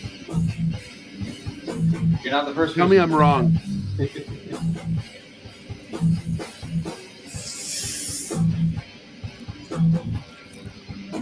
I like some of the ways you pulled some of this shit off because I've watched the movie. I do like the movie. Thank you very much. I'll have to send you a link to the making of the movie. Oh, cool. We didn't watch Party One that.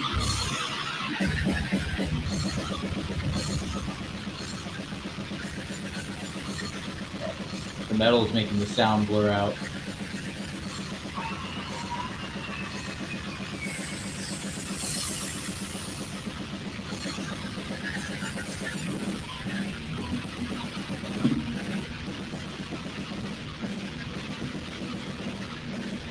Now available on Tubi. Or not to be. Oh, ha ha ha. Ha ha.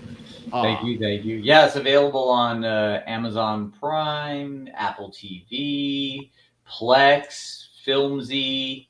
But Tubi is free. So Tubi is free, yes. And I actually, believe it or not, I actually make the most money on the movie from Tubi. They have the best payouts. So that's the go-to. go see it there. Keep making Chris money. And see why Film Threat gave me an award for it. Did I mention I got an award? It's right here. No, we had no idea. What'd you find inside of it? Napkins. Napkins. It's a black napkin, by the way, Keith. Put black back. Oh, it's shining too much. We kind of see it. Like there it is. There's got to be a black napkin, man. It's got to be a black napkin. And yeah, thanks for showing that, Gary. I like I said before at the beginning. Well, you were a friend of mine long before I was doing this show. You were asking me about this movie before the movie was finished. Yeah. You know, I remember back when you and I met, we met on that super duper top secret group for people like you and me. And I was invited to that group by Denise and Dave Dorman. And I got in through James Hudnall and Bat and Lash, both who are no longer with us. God rest their souls. Yeah, God rest both their souls, man. I remember when the last one passed away. God. Yeah, they were both. Well, James Hudnall was actually he helped me kind of just polish the script. He didn't do any writing on it, but he read the script and like talked through moments and that sort of thing. But he really enjoyed it. He liked what we're doing. He gave me some good suggestions he gave me some movies to watch before I started directing it, and kind of said, like, watch these movies. There's some stuff in here that I think will really kind of help you to, get some ideas of how to shoot some of these scenes. One of which was, oh, thank you so much. Dawn Down Power Ranger. So yes, I did make that. He actually had me get the Dollar trilogy, the Clint Eastwood, Fistful of Dollar, Few Dollars More, Good, Bad, and Ugly trilogy, and he said, sit and watch these. And there's some subtle, like, I'm not like doing homage or anything like that to those movies, but there were some things that I learned from watching those movies and talking with James that that informed some of the cinematography decisions that I made. But yeah, by the way, I want to tell people who James Hudnall is, because he was a mutual friend of both you and I, and it broke my heart when we lost him. Just a force for positive thinking, and this was one of his books right here. Oh yeah, that was like one of his big hits with DC, and that's a great book. Mm-hmm. Just an amazing book. And when I became friends with him, I'm like going, wait, are you the same guy that wrote Lex Luthor unauthorized biography? Fuck, I love that book, dude. And we were friends, and I'm like, get the fuck out of here. So, and he also lost him. He died. Diabetes, and I saw him. I had lunch with him maybe 2-3 months. He died not too long after Bat and Lash died, and Bat and Lash did Supernatural Law, and again, his wife Jackie, they are both good friends. She's the one that runs the Eisner Awards. Anyway, yeah, both very supportive. I was actually going to do more movie work with James, but unfortunately he passed. Like I said, there a lot of people contributed to this movie. James, Val Merrick, co-creator of Howard the Duck, did work in heavy metal. He's in the movie. He plays Detective Richie. The guy at the door that was saying, that was him. He did a great job. Now he literally, the actor I had for that role had to bow out for a higher paying role.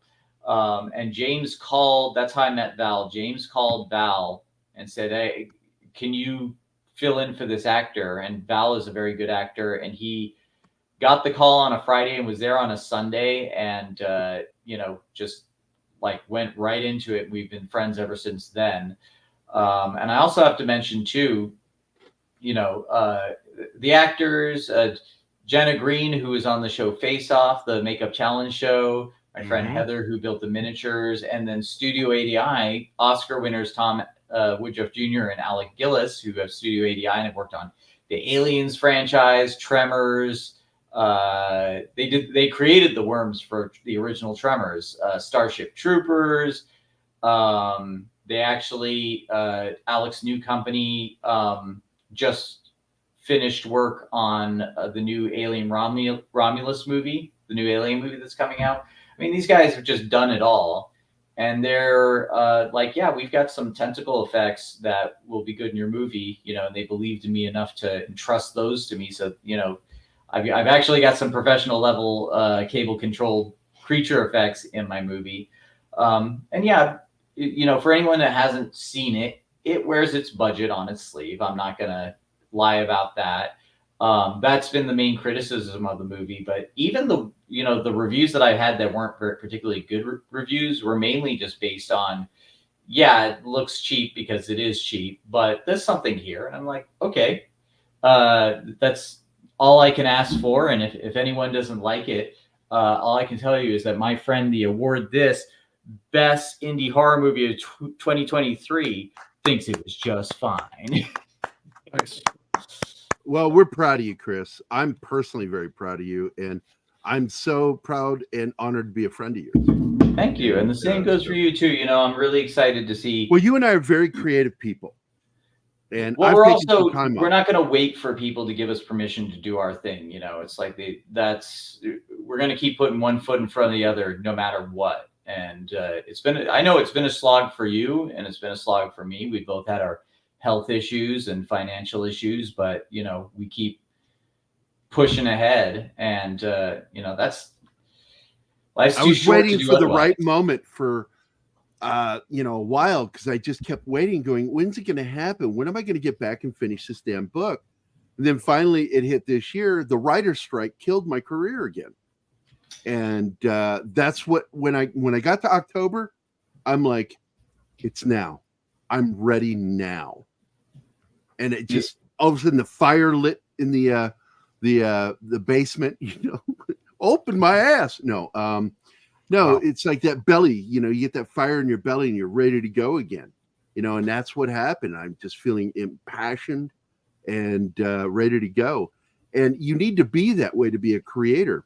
And I tell Anima, I have to filter people out of my life. I got to be very careful, because if they go negative with me, there's a risk that they can drag me into that negativity. And I can't allow that when I'm trying to do something like this. This I is have called to make sure what is it? The devouring friends.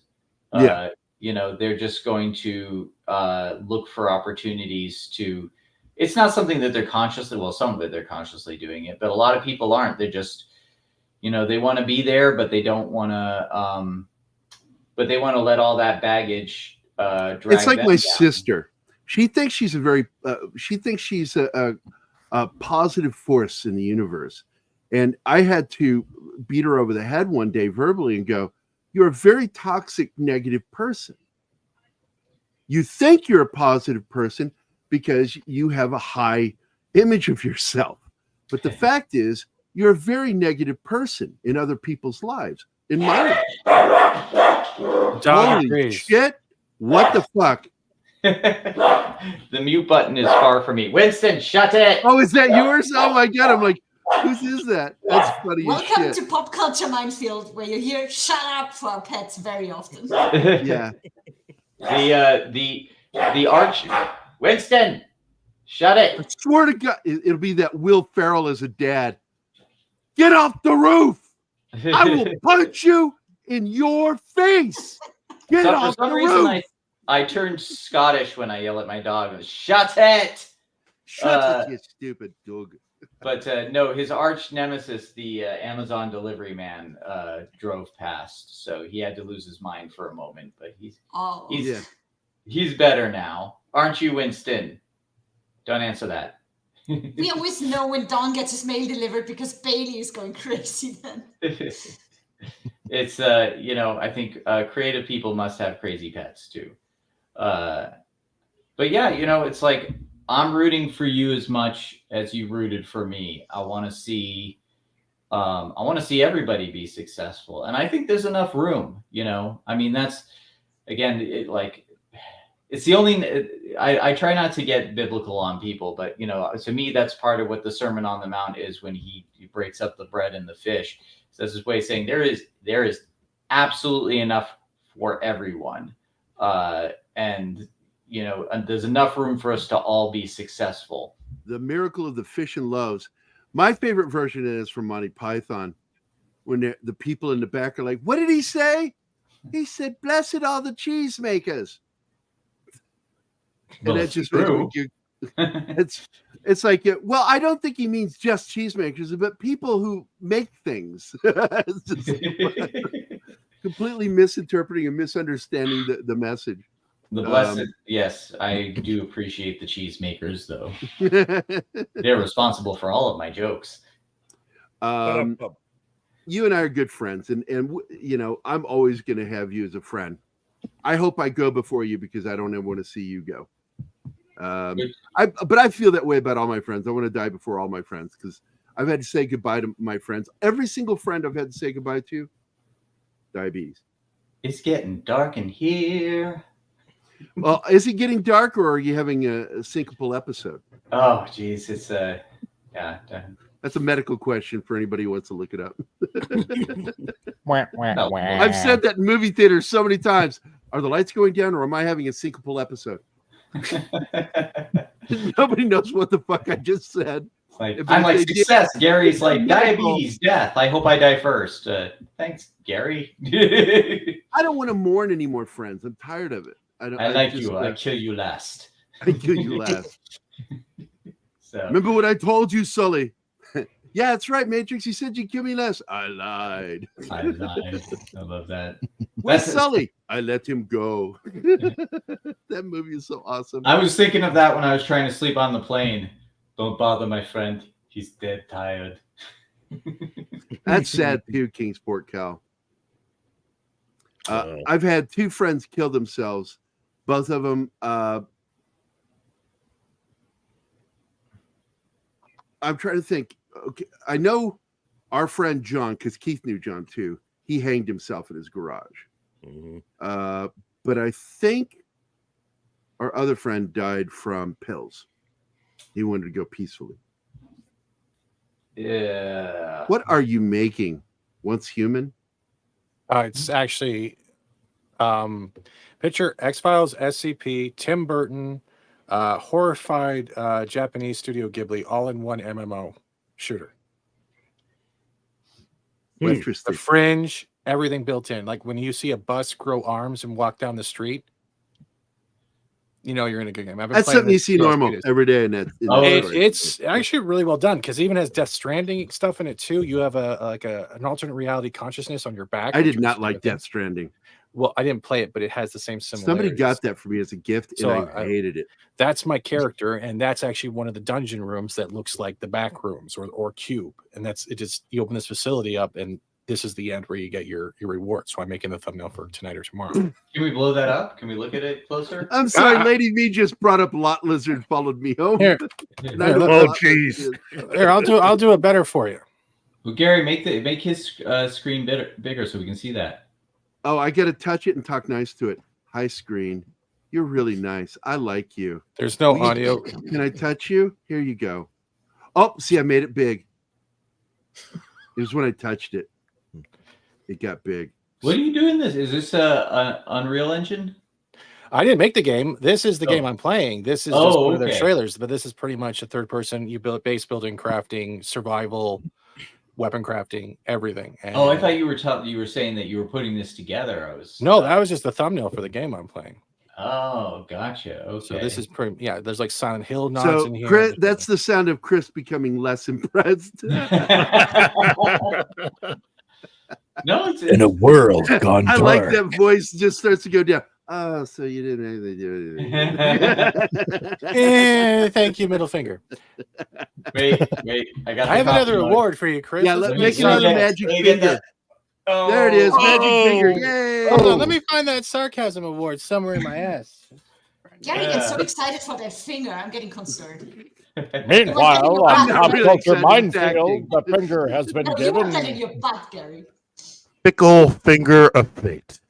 I did like, by the way, at the award show, it was Somebody great. They got remembers their Epic last Trailer Guy to do the like announcing people on the stage. You know what I'm talking about? The guy that does Honest Trailers. No, that dude. Yeah. He's now an official voice for movie theater trailers. Oh, is he really? Yeah, he's doing actual trailers now. because people love his voice so much. In a world gone mad. In a world gone mad. You got to watch the show. So they got I forget the name of the hostess that they got for the opening, but she was hilarious. She's a Asian midget. So she comes on stage and she's like, wow. She comes on crazy stage. show we used to have.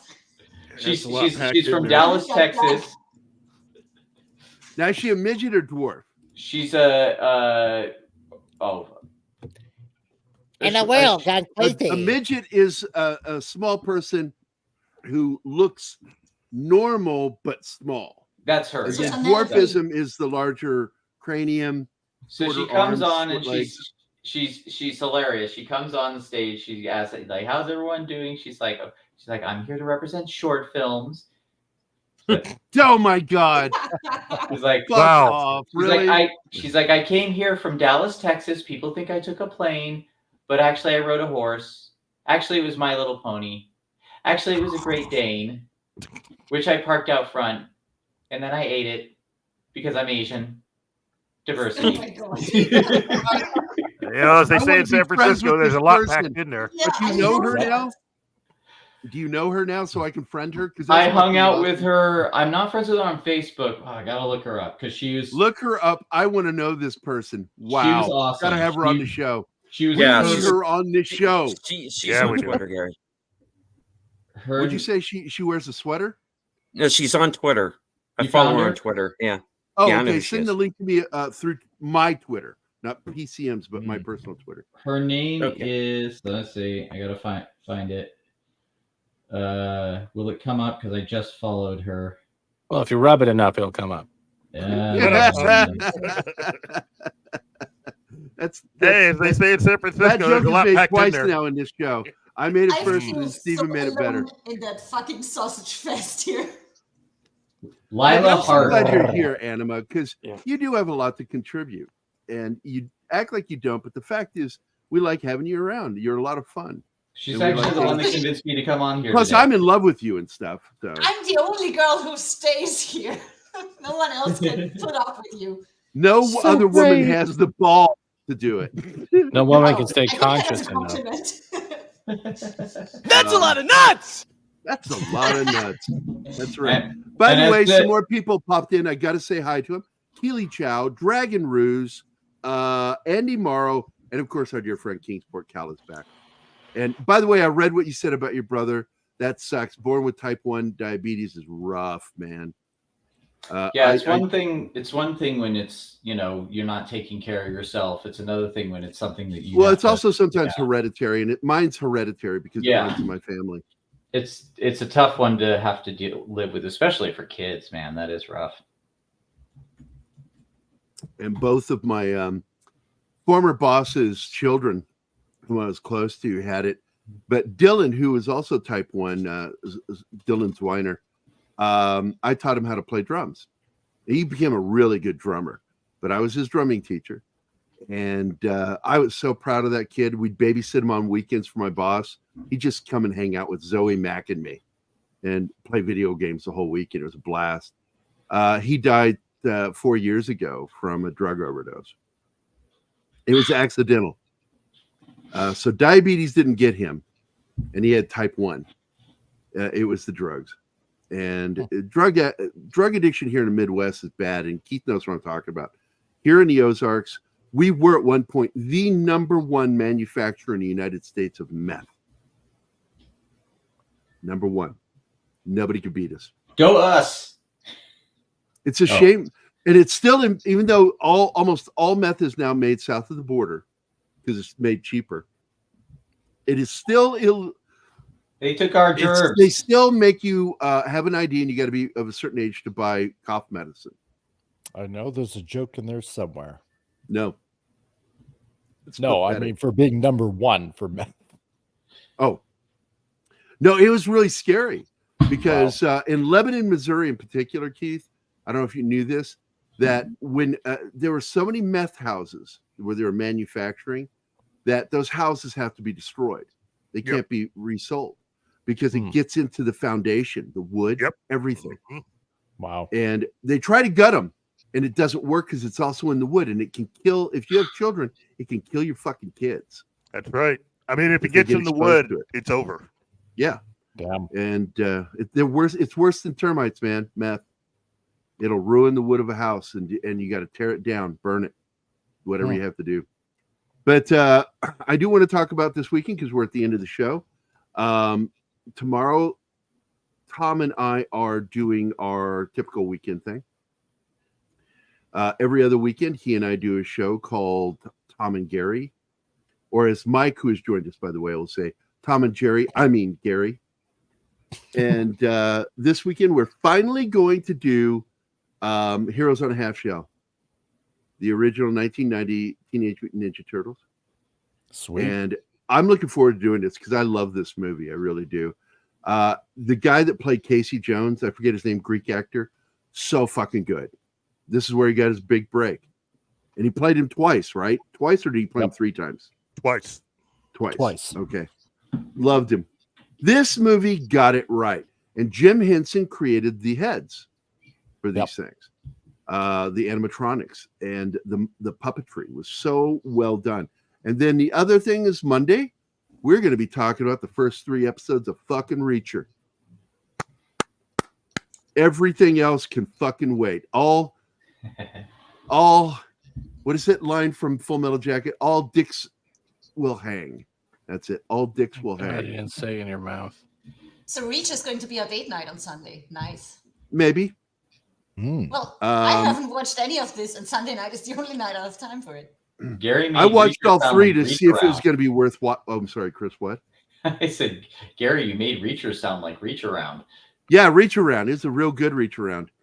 And you got to be a good friend. If you're going to plow a guy, make sure to offer him a Reach Around. Be a good dude.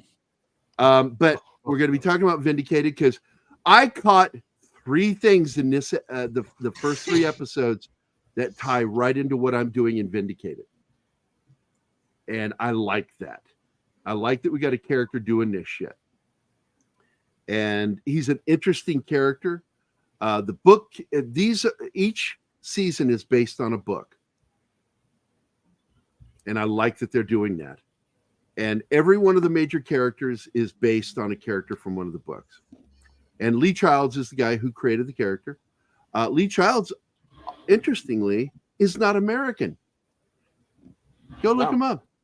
He's a fascinating character. Some of the shit that he helped create and make, completely unrelated to what Reacher is. But I like that he made this character. So we'll be talking about some of the common things. And by the way, we've been told to stop putting so many words on our thumbnails.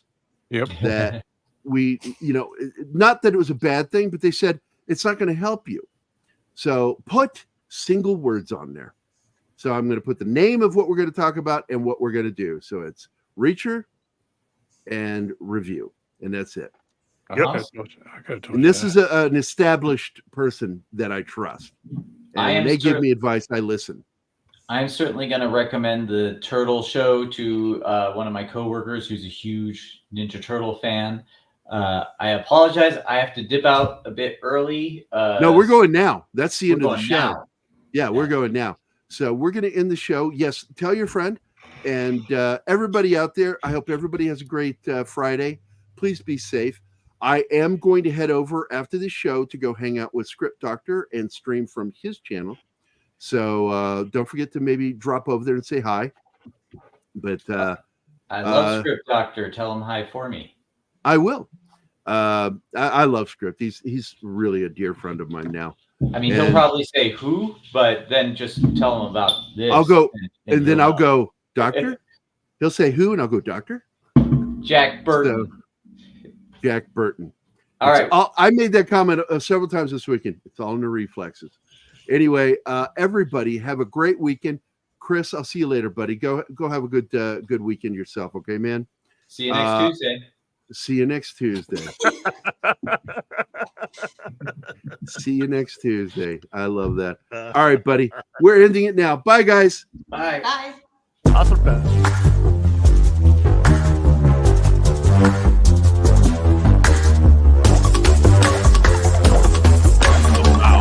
bow, bow, bow, bow.